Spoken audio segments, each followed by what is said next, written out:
बल्कि $3 अरब ही हमने सऊदी अरब से लिया अभी हाल ही में, और वो तकरीबन कोई 1.5 माह ही चल सके, 1.5-2 माह में वो वापस हमारा खजाना उधर ही आ गया। $15.9 अरब पर था स्टेट बैंक के पास, तो फिर दोबारा 1.5-2 माह में वो $16 अरब पर वापस चला गया। मैं देख रही थी कि भाई कितने मिलियंस के कितने बिलियन डॉलर्स के कॉन्ट्रैक्ट्स हुए हैं दोनों मुल्कों के बीच, जो बार बार कही जा रहा था कि इतने बिलियंस के होंगे, होगा। मतलब इस तरह के सारे मुआहदे, मतलब हम इतने ज्यादा ऑब्सेस्ड क्यों हैं भाई जानवरों से?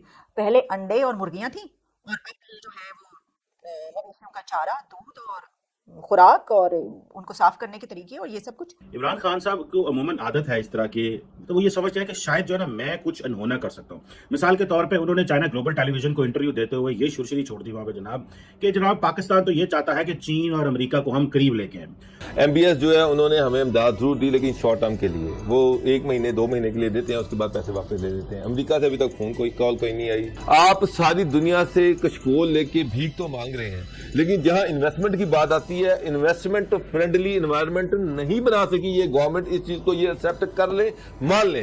पुतिन साहब ने जो बुलाया है, एक अंदाजा ये भी जाता है कि वहां चाइनीज ने भी कहा हो उनको कि आप प्लीज अमेरिका को स्नब करने के लिए, ये हमारा बच्चा रो रहा है, इसको आप बुला लें और कुछ दें इसको। आप इस वक्त आप बिल्कुल तन्हाई का शिकार है इंटरनेशनल लेवल पे। आपके साथ कोई नहीं खड़ा, आप बल्कि टर्की भी नहीं आपके साथ खड़ा। आप टर्की के भी आपने बड़े अर्तगोल ड्रामे दिखाए। अब उन्होंने क्या किया, उन्होंने भारत को ड्रोन दे दिए। हमारे लोगों ने अपने आप को ना बड़ा हवा में रखा है कि जैसे मुस्लिम उम्मा के हम ही ठेकेदार हैं, मुस्लिम उम्मा हमारे बगैर गिर जाएगी, मुस्लिम उम्मा में जितनी फूक है वो हमारी तरफ से है।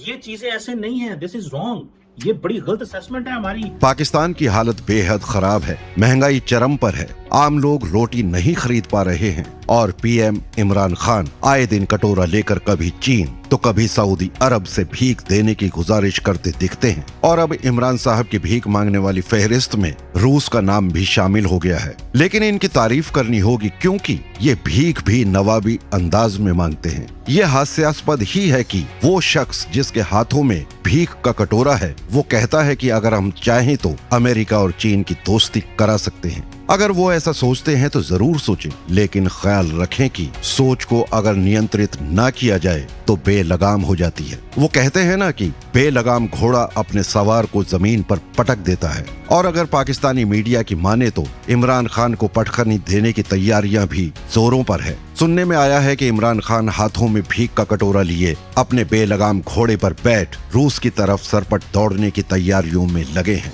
पाकिस्तान के विदेश मंत्री शाह महमूद कुरैशी ने कहा है कि प्रधानमंत्री इमरान खान इस महीने रूस की यात्रा करेंगे, और ये पहला मौका होगा जब इमरान खान रूस की यात्रा करेंगे। इस दौरे के संबंध में पाकिस्तानी मीडिया का मानना है कि ये दौरा असफल रहेगा, क्योंकि इमरान खान के पास रूस को देने के लिए कुछ भी नहीं है। अंतर्राष्ट्रीय संबंध इस बात पर आधारित होते हैं कि अगर आप कुछ ले रहे हैं तो बदले में दे क्या रहे हैं, और ये सब जानते हैं कि इमरान खान के पास देने के लिए कुछ भी नहीं है। पिछले 2, 2.5, 3 साल का जायजा अगर हम लें तो कितने पैसे चाइना से आए हैं, कितने सऊदी अरब से आए हैं, कितने हमें दीगर दोस्तों ने किसी न किसी मद में पैसे दिए, लेकिन कोई ऐसा बड़ा मंसूबा, ना कोई फलाही मंसूबा, ना कोई अवाम के लिए कोई बड़ी चीज़ शुरू नहीं की जा सकी उस तरह से जिस तरह से कोई रिलीफ अवाम को फराहम किया जा सकता। बल्कि $3 अरब ही हमने सऊदी अरब से लिया अभी हाल ही में, और वो तकरीबन कोई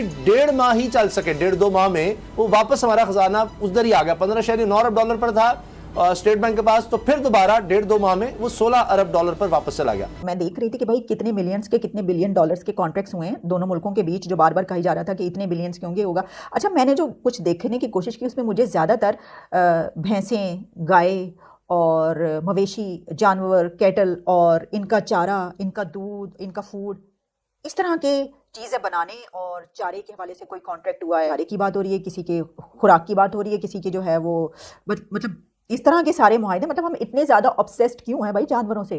पहले अंडे और मुर्गियां थी, और अब ये जो है वो मवेशियों का चारा, दूध और खुराक और उनको साफ करने के तरीके और ये सब कुछ। इमरान खान साहब चाइना जाकर उन्होंने ये अलम उठाए रखा है, तो ये बातचीत हुई है वहाँ पर। सबसे पहले हम बात करेंगे इमरान खान साहब की, और अब वो रशिया की तरफ सुना है कि उड़ान भरने वाले। चाइना से कुछ मिला नहीं है, लेकिन चाहे शाह महमूद कुरैशी साहब हो या फवाद चौधरी, उनका कहना है कि चाइना का जो विजिट था वो बहुत शानदार रहा है, बहुत कामयाब रहा है। लेकिन लोगों को काफी हद तक उनकी शक्लों से समझ आ गई है, जो पिक्चर्स आई हैं उससे पता चल गया है।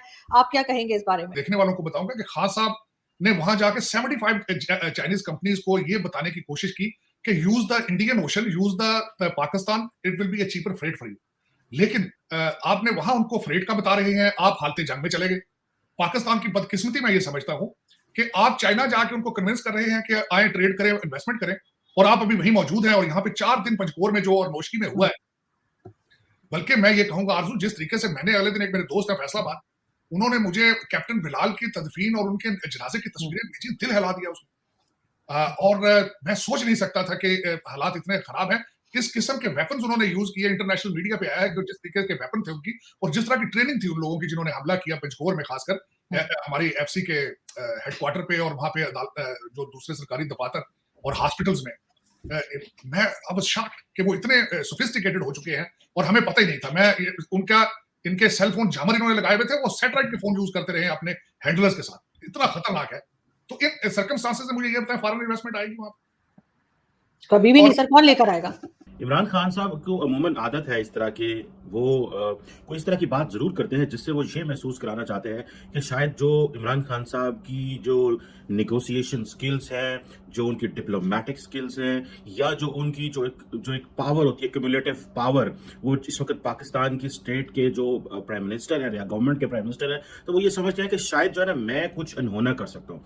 मिसाल के तौर पर उन्होंने चाइना ग्लोबल टेलीविजन को इंटरव्यू देते हुए ये शुरशरी छोड़ दी वहाँ पर जनाब, कि जनाब पाकिस्तान तो ये चाहता है कि चीन और अमेरिका को हम करीब लेके आए और कोल्ड वॉर जैसी सूरत हाल ना हो, क्योंकि सारी बात है पाकिस्तान को अपनी जान के लाले पड़ जाने हैं कि हमने बैलेंसिंग एक्ट कैसे करना है। अच्छा, इमरान खान साहब डोमेस्टिकली, इमरान खान साहब पोलराइजेशन के बादशाह। इमरान खान साहब किसी के करीब नहीं बैठते, इमरान खान साहब किसी से बात करना पसंद नहीं करते, इमरान खान साहब किसी से डायलॉग पे यकीन नहीं रखते। इमरान खान साहब की अपने अपोजिशन लीडर से 3.5 साल में एक दफा नहीं मिले, अपने मुल्क के अपोजिशन लीडर से। आप चले हैं वॉशिंगटन और बीजिंग के मामला ठीक कराने। MBS जो है उन्होंने हमें इमदाद जरूर दी, लेकिन शॉर्ट टर्म के लिए। वो 1 महीने 2 महीने के लिए देते हैं, उसके बाद पैसे वापस दे देते हैं। अमेरिका से अभी तक फोन कोई कॉल कोई नहीं आई। इंडोनेशिया के साथ आपने एग्रीमेंट्स किए, और लेकिन वहाँ पे उसकी वहाँ से गाड़ियाँ आनी थी, बहुत सारे आपने ट्रेड एग्रीमेंट्स किए। अनफॉर्चुनेटली जो इस्लामाबाद में ब्यूरोक्रेसी बैठी हुई है, अनफॉर्चुनेटली जो सूबों में ब्यूरोक्रेसी बैठी हुई है, उसकी कैपेसिटी नहीं है, गवर्नमेंट की कैपेसिटी नहीं है कि जो भी मंसूबे होते हैं उनको आगे सस्टेन किया जा सके। माजी की अभी तक जो मैं चीजें देख रहा हूँ, आप सारी दुनिया से कशकोल लेके भीख तो मांग रहे हैं, लेकिन जहां इन्वेस्टमेंट की बात आती है, इन्वेस्टमेंट फ्रेंडली इन्वायरमेंट नहीं बना सकी ये गवर्नमेंट। इस चीज को ये एक्सेप्ट कर ले, मान लें। IMF ने अब डिमांड किया पाकिस्तान से कि IMF के FATF कि इस एक्शन प्लान पर अमल दरामद किया जाए। वो पॉइंट ये है कि पाकिस्तान में दहशतगर्द ग्रुप जो कि पाकिस्तान के अंदर मौजूद हैं और काम कर रहे हैं, उनके सरबराहान, उनके जो हेड्स हैं,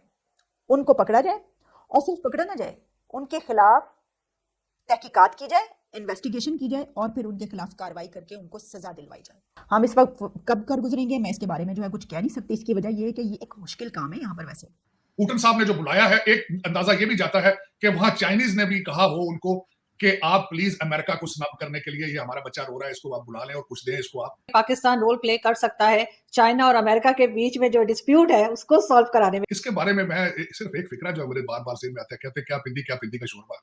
तो देखें, जब आपके पास आप हालते जंग में हो, बैंकरप्सी के कुछ तो आपके अपनी पार्टी के लोग कह रहे हैं कि आप बैंकरप्ट हो चुके हैं, अगर नहीं भी हुए तो जिस तरह मैं थोड़ी सी उसकी मिसाल ये देना चाहूंगा कि चाइना से जो कर्जा लिया जा रहा है, इसके साथ ही पिछले कर्जों की किस्तों का टाइम भी आ चुका है।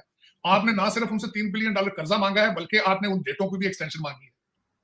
तो आप कर्जों के ऊपर आप कर्जों की किस्तें देने के लिए नए कर्जे लें, तो इसकी डेफिनेशन सिंपल वर्ड्स में बैंकरप्सी कहा जाता है। कि पाकिस्तान कहां जा रहा है, आगे पाकिस्तान किस डायरेक्शन में जाएगा। इस वक्त आप बिल्कुल तन्हाई का शिकार है इंटरनेशनल लेवल पे। आपके साथ कोई नहीं खड़ा, आप बल्कि टर्की भी नहीं आपके साथ खड़ा। आप टर्की के भी आपने बड़े अर्तगोल ड्रामे दिखाए। अब उन्होंने क्या किया, उन्होंने भारत को ड्रोन दे दिए। और भाई इस वक्त चीन और अमेरिका के इतने आपस में चैनल्स खुल चुके हैं कि हमारी उनको कोई जरूरत नहीं है। खान साहब, आप बिल्कुल एक होप, बेसिकली हम तो कह रहे हैं, अपने खौफ से कह रहे हैं कि चीन और पाकिस्तान अमेरिका करीब है, क्योंकि हमें पता है कि हमें हर रोज हमारा इम्तिहान होना है, रोज हमारी कहीं ना कहीं पे हमसे जो है ना छेड़छाड़ होनी है। अमेरिका ने हमें कोई डिमांड दे देनी है, चीन ने हमें कोई डिमांड दे देनी है। हमारे लोगों ने अपने आप को ना बड़ा हवा में रखा है कि जैसे मुस्लिम उम्मा के हम ही ठेकेदार हैं, मुस्लिम उम्मा हमारे बगैर गिर जाएगी, मुस्लिम उम्मा में जितनी फूक है वो हमारी तरफ से है। ये चीजें ऐसे नहीं है, दिस इज रॉन्ग, ये बड़ी गलत असेसमेंट है हमारी।